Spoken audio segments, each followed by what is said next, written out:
What's up guys, welcome to my channel. My name is Dave and welcome to San Francisco. Today we're meeting my friend Luba who works at Airbnb to ask her what it's like to work at a major tech company like Airbnb as a female engineer. If this is something you're interested in, continue watching and we'll go meet her right now. I just can't get over this beautiful view. Alright, for real, let's go. We're at Airbnb with Luba here today. Hi everyone! And Luba is super kind. She came on to work on a Sunday and she's gonna show us the office here, the headquarters of Airbnb, as well as tell us what it's like to work as a female engineer in tech in Silicon Valley. Get excited! Alright, so what do you do at Airbnb? I work as a software engineer, a backend software engineer. We build systems to make sure that the different parts of Airbnb scale. So it would just be like the logic behind what you see on the website, what you see on the apps, etc. So it's like the ground foundation for the functionality. Okay. Yeah. So this conference room, for example, is modeled after a listing somewhere in Italy. Pretty much all of the conference rooms are inspired by actual Airbnb listings somewhere in the world. Alright Luba, thanks again for having us here. I have a bunch of questions because people have been asking me, you know, how do I get into tech in Silicon Valley? For sure. Because like it's a dream for a lot of people. Čau, tak jenom malá vsuvka. Díky moc, že se díváš, hoď mi tam like, jestli tě to baví a dej mi vědět do komentářů, jaký další témata by tě zajímaly. Tak jo, můžeme pokračovat. Čau! My story was not exactly a linear path. I was born and raised in Belarus. It's a country in Eastern Europe. Spent 17 years of my life there. And then, for university, I decided to go to University of Waterloo in Canada. And studying chemical engineering, I did 2 internships as a chemical engineer. And as a result, I was surrounded by a lot of people who studied software engineering or computer science. And they really encouraged me to try to take a course or 2 in programming, and I was kind of resisting it at first, but then I finally decided to try it out. Why not? I took those courses and I thought, oh wow, this is not actually as bad as I expected. So long story short, I spent about a year just studying very hard on my own, and I was in Germany at the time on exchange.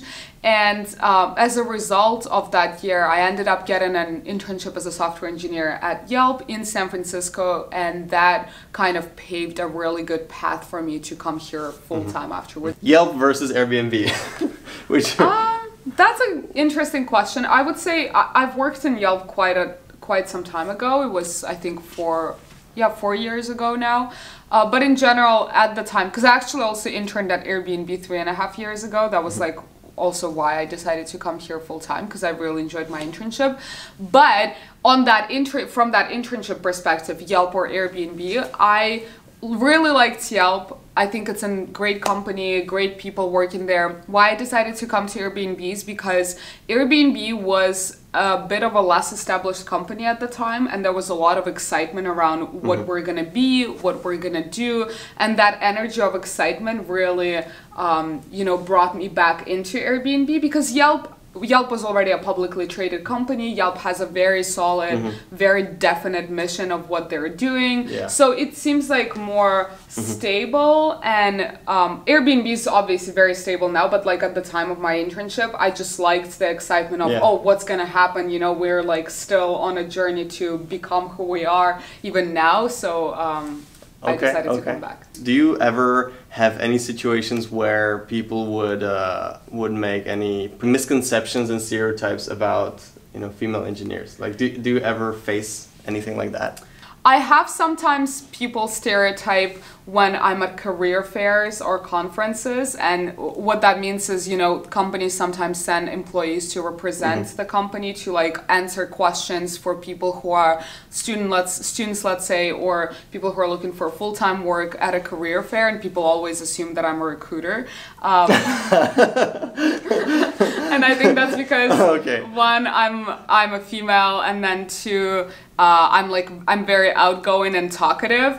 So sometimes I get kind of put in of like, oh, like, can I talk to the engineer? Like, I assume you're a recruiter, and then I'm like, oh, like, I'm not a recruiter, I'm actually an engineer. So, well, but I don't usually get like it doesn't really faze me that much, but I empathize with people that, you know, have been in situations much worse than, you know, someone just thinking that you're not an engineer. Like, I don't take it personally too hard. Okay. You know, Airbnb is extremely supportive of minorities, be it women or other minorities in the workplace. So I have never faced anything that was like no one has ever stereotyped or biased me personally.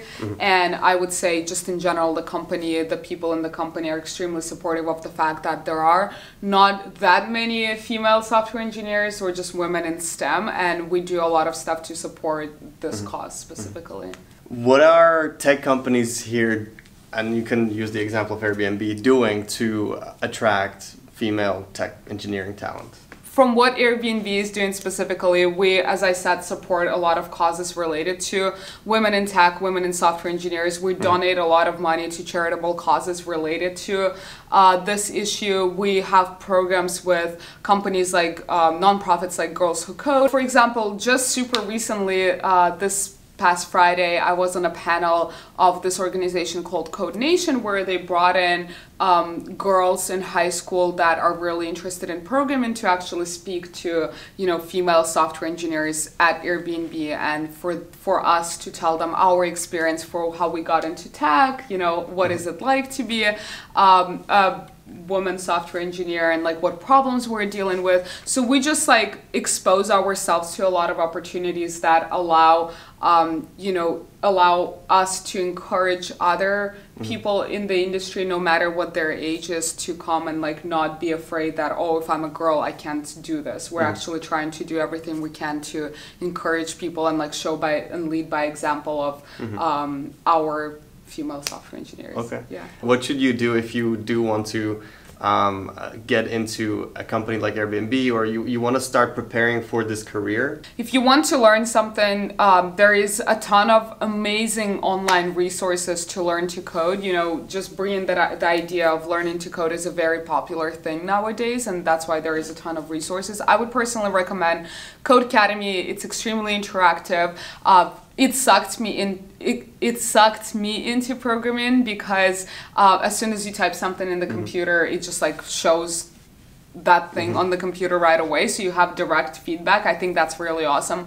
I think Coursera is amazing. They have a ton of courses that introduce people with no prior experience with programming to computer science. So I would start with basically taking online courses. If you are in school studying it, you know, just paying a lot of attention to foundations and theory. You have to make sure that you cover the computer science fundamentals, and then the most important thing when you learn computer science or you want to get into the field is try to build something yourself. So yeah, if you have any kind of idea, be it building a silly website or a script to make you more productive, once you already know some basics where you can apply them, just try to apply this knowledge that you just learned to building an actual thing. Because when you build something, you just learn and absorb so much more because it's applicable to that goal that you have in mind of making that thing happen, and it will just push you to learn a lot more about the field.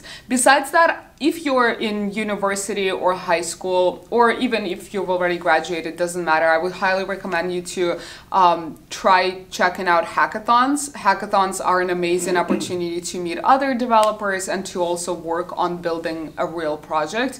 And because you're in a set of teams or groups, you can learn a lot from others. But just in general, there is a ton of resources. Don't be afraid. You're probably gonna face some frustration and some struggles along the way, but it's absolutely normal. It doesn't mean that you can't do it and it's not for you. I personally felt a lot of frustration at the beginning also because the concepts were so new to me, but the best advice is to just persevere through and stay optimistic. You can do it.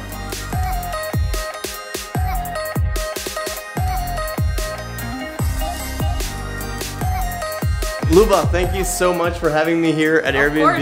It was, I mean, this office is amazing, and just hearing your experience, I think it's going to help a lot of people. I hope it does. And as Luba mentioned, she has her own YouTube channel, Life of Luba. I'll link it down below. Be sure to check it out because all the topics that we covered today, she goes in way more detail on her own channel. So thanks again. Thank you so much, Dave. It was so much fun getting interviewed by you. All right. I'm glad you liked it well. Thank you. Thank you. If you have any questions, be sure to comment down below. Subscribe to the channel if you want to see more videos like this. And there you go. Thank you. Bye. All right. Bye-bye.